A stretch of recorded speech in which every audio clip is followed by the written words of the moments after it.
Interview question number 1, and more than likely going to be the first question they ask, if not one of the top 3 right away, is why do you want to work here?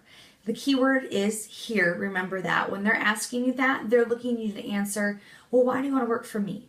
Why not my competitor down the street? Or why even in this line of business at all? What makes you interested in working for my particular company? And in my case, sitting down with Mr. Cox in his photography studio, why did I want to work at his studio? Why not Fisheye? Why not somebody else down the road? Why even in a studio? I'm a freelance photographer. Why would I want to be confined to 4 walls? Well, my answer to him was, sir, before I came down to Greenville, I was doing my research online, and I found it very interesting, your story of how you went ahead and left your career of 15 years of marketing and traveling to stay at home and be closer to your family.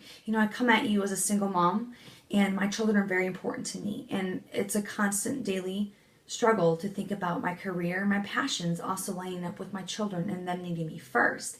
And I think we share that similarity, and I really enjoyed reading your story. I felt like I kind of knew you before I even sat down with you.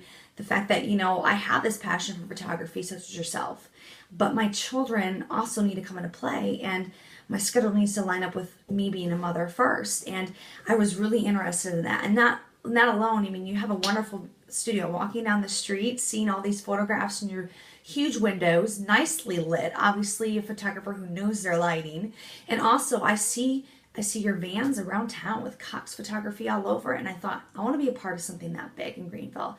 I am hardworking, and I want to get my hands dirty, and I'm excited, and that's why I want to work with you and for you, because I think we share a lot of similar tastes, a lot of similar go-get-em skills, similar background. I think we could offer each other a lot, and frankly, sir, I really respect you, and I think it's important to respect someone when you're working with them, especially if they're your boss, correct?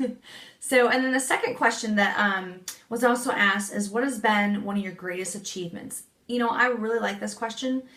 It's always been a hard question, but it's also always a really good question to show your best quality. We can say anything from like winning an award to running a marathon. Whatever your goal is, but the key is to kind of line it up with the position you're going for.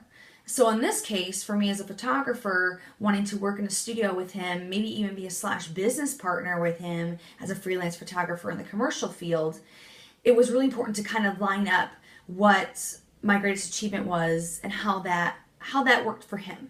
The key is to always, how does it work for him or them? Whoever the company you're working for, they're looking to know, what does this benefit me? That's really what you want to stay focused on. So when I sat down with Mr. Cox, I said, you know what, sir, I've done a lot of different things. I've ran marathons. I've done several things in my life that I'm proud of. I have a teaching degree as well. I taught for a little bit. I got married. That didn't end up working out, but I still consider it a great achievement to find love and to do life with somebody. But honestly, outside of being a mother, my greatest achievement was quitting my day job, such as yourself, and full-time freelance photography. It's scary, especially as a single mom. You think about the fact of your budget and your income revenue. What do you have to make to break even for this even to work out for you? Especially when it's just not you. You have somebody else to consider, like your family, such as yourself. It's a scary situation, but I also think it takes a lot of guts to just throw yourself out there and make a decision like that and go get it, and to match your passion and your art to also make an income. And how many people can say they make an income off of what they love to do? A lot of people work 9-to-5 jobs and they hate it. And so my greatest accomplishment is probably the day that I finally decided enough's enough, and I'm going to do what I love, and I'm going to enjoy my life. I'm going to create art. I'm going to meet people. I'm going to have a good time, and I'm also going to be able to support my 2 children and make a wonderful life for myself. So that, sir, will be my greatest achievement. Thanks for watching the video. There were so many things I wanted to say, so many questions, and this is probably terribly too long, but I really greatly appreciate it, and I hope you guys have a great evening. I look forward to your feedback as well. Thanks.